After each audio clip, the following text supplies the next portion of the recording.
तीन दोस्तों की लालच भरी सच्ची कहानी। बहुत समय पहले उत्तर प्रदेश के एक छोटे से गांव में तीन दोस्त रहते थे जिनका नाम था मोहन, सोहन और करण। ये तीनों बचपन से ही एक साथ बड़े हुए थे। बचपन में वे बहुत मासूम थे, साथ खेलते थे, साथ खाते थे और एक दूसरे के बिना रह नहीं पाते थे। लेकिन जैसे जैसे समय बीतता गया और वे बड़े होते गए, उनके हालात बदलते गए। उनके घर की गरीबी ने धीरे धीरे उनकी सोच को भी बदल दिया। मोहन के पिता एक किसान थे, लेकिन उनके पास बहुत कम जमीन थी जिससे घर का खर्च मुश्किल से चलता था। सोहन के पिता मजदूरी करते थे और कई बार उन्हें काम भी नहीं मिलता। करण के घर की हालत भी कुछ ऐसी थी। तीनों दोस्तों ने बचपन से ही गरीबी देखी थी। कई बार ऐसा होता था कि उन्हें पेट भर खाना भी नहीं मिलता था। धीरे धीरे उन्होंने यह सोचना शुरू कर दिया कि मेहनत करके कुछ हासिल करना बहुत मुश्किल है, और इसी सोच ने उन्हें गलत रास्ते पर डाल दिया। शुरुआत में उन्होंने छोटी छोटी चोरी करनी शुरू की। कभी किसी के खेत से फल तोड़ लेते, कभी किसी के घर के बाहर रखा सामान उठा लेते। धीरे धीरे उनका हौसला बढ़ता गया और वे बड़ी चोरी करने लगे। गांव के लोग उनसे परेशान रहने लगे, लेकिन उनकी चालाकी इतनी तेज थी कि कोई भी उन्हें पकड़ नहीं पाता था। वे हमेशा बच निकलते थे और इसी वजह से उनके अंदर घमंड भी आने लगा था। उन्हें लगने लगा था कि वे बहुत होशियार हैं और कोई उनका कुछ नहीं बिगाड़ सकता। एक दिन शाम के समय तीनों गांव के बाहर एक पेड़ के नीचे बैठे थे और अपने भविष्य के बारे में बात कर रहे थे। मोहन ने गहरी सांस लेते हुए कहा, कब तक हम ऐसे ही छोटी मोटी चोरी करते रहेंगे? हमें एक बड़ा काम करना चाहिए जिससे हमारी जिंदगी पूरी तरह बदल जाए। सोहन ने उत्सुकता से पूछा, कैसा काम? तब करण ने धीरे से कहा, मैंने एक बात सुनी है। गांव के पास जो जंगल है वहाँ एक बाबा रहते हैं जो कई सालों से साधना कर रहे हैं। लोग उन्हें बहुत मानते हैं और उन्हें दान देते हैं। उनके पास बहुत सारा धन जमा हो गया है। अगर हम वो धन ले आए तो हमारी ज़िंदगी बन जाएगी। हमें फिर कभी मेहनत नहीं करनी पड़ेगी। तीनों ने एक दूसरे की तरफ देखा और उनके मन में लालच की आग और तेज हो गई। उन्होंने बिना ज़्यादा सोचे उसी रात उस बाबा के आश्रम में जाने का फैसला कर लिया। रात होते ही तीनों चुपचाप गांव से निकल पड़े। चारों तरफ सन्नाटा था, सिर्फ झिंगुरों की आवाज़ आ रही थी और दूर कहीं कुत्तों के भौंकने की आवाज़ सुनाई दे रही थी। लेकिन उनके मन में डर से ज़्यादा लालच था, इसलिए वे बिना रुके जंगल की तरफ बढ़ते गए। कुछ देर बाद वे बाबा के आश्रम के पास पहुंच गए। आश्रम बहुत साधारण था, एक छोटी सी झोपड़ी और बाहर एक दीपक जल रहा था जो हल्की सी रोशनी दे रहा था। बाबा अंदर ध्यान में बैठे हुए थे और पूरी तरह शांत थे। तीनों धीरे धीरे अंदर गए और वहां रखे एक पुराने बक्से को देखा। उन्होंने उसे खोला तो उसमें पैसे और कुछ कीमती चीज़ें रखी हुई थीं। उनकी आंखें चमक उठी। उन्होंने जल्दी जल्दी सब कुछ एक बड़े थैले में भर लिया।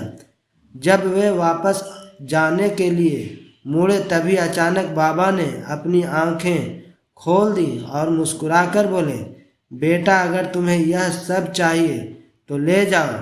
तीनों एकदम घबरा गए।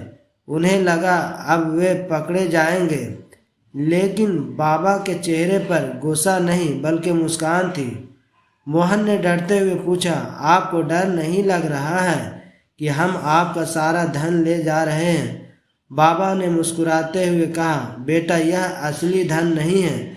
असली धन तो इंसान के अंदर होता है, ज्ञान, ईमानदारी और सच्चा प्रेम। अगर इंसान के पास ये नहीं है तो बाहरी धन का कोई मतलब नहीं होता। तीनों को यह बात समझ नहीं आई। उन्होंने सोचा कि बाबा पागल हैं और जल्दी से वहाँ से निकल जाना ही बेहतर है।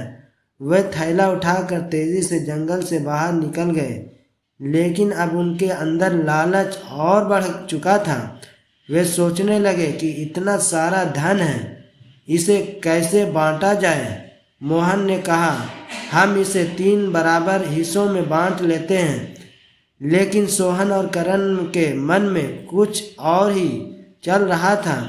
सोहन ने धीरे से करण से कहा, अगर हम मोहन को रास्ते से हटा दें तो हमें ज़्यादा हिस्सा मिलेगा।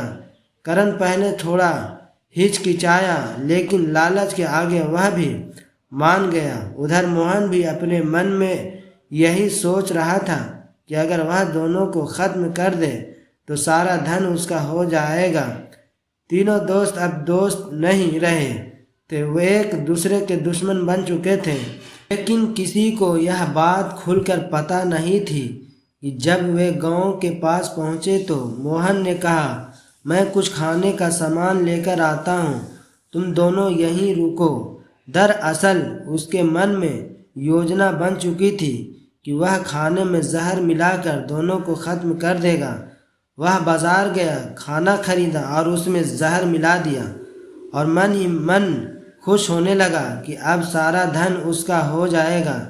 इधर सोहन और करण ने भी योजना बना ली थी कि जैसे ही मोहन वापस आएगा वे उसे मार देंगे। कुछ देर बाद मोहन वापस आया, उसके हाथ में खाना था। जैसे ही वह पास आया, दोनों ने मिलकर उस पर हमला कर दिया और उसे मार डाला। अब वे दोनों बहुत खुश थे।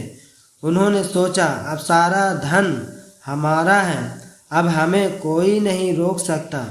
उन्होंने सोचा, पहले खाना खा लेते हैं, फिर आराम से धन बांटेंगे। लेकिन उन्हें यह नहीं पता था कि उस खाने में जहर मिला हुआ है। कुछ ही देर में उनकी तबीयत बिगड़ने लगी, उन्हें चक्कर आने लगे और वे ज़मीन पर गिर पड़े। अब उन्हें समझ आया कि उनके साथ क्या हुआ है, लेकिन तब तक बहुत देर हो चुकी थी। थोड़ी ही देर में दोनों की भी मौत हो गई। इस तरह तीनों दोस्त अपनी ही चालाकी और लालच के कारण अपनी जान गंवा बैठे। अगली सुबह जब गांव वालों को यह सब पता चला तो सभी हैरान रह गए। लोगों को बाबा की बात याद आई कि असली धन बाहर नहीं बल्कि अंदर होता है। उस दिन के बाद गांव के लोगों ने एक बड़ी सीख ली। उन्होंने समझ लिया कि गलत रास्ते से कमाया गया धन कभी सुख नहीं देता और लालच का अंत हमेशा बुरा ही होता है। गांव में धीरे धीरे बदलाव आने लगा। लोग मेहनत करने लगे, ईमानदारी से जीवन जीने लगे और एक दूसरे की मदद करने लगे। बाबा की बातें पूरे गांव में फैल गईं और लोग उन्हें मानने लगे। गांव में शांति और सुकून वापस लौट आया। इस कहानी से हमें यह सीख मिलती है कि लालच इंसान को अंधा बना देता है और अंत में वही उसका सबसे बड़ा दुश्मन बन जाता है। सच्ची अमीरी पैसे में नहीं बल्कि अच्छे विचार, ईमानदारी और सच्चे रिश्तों में होती है। अगर इंसान के पास ये सब है तो वही सबसे अमीर है और वही सच्ची ज़िंदगी है।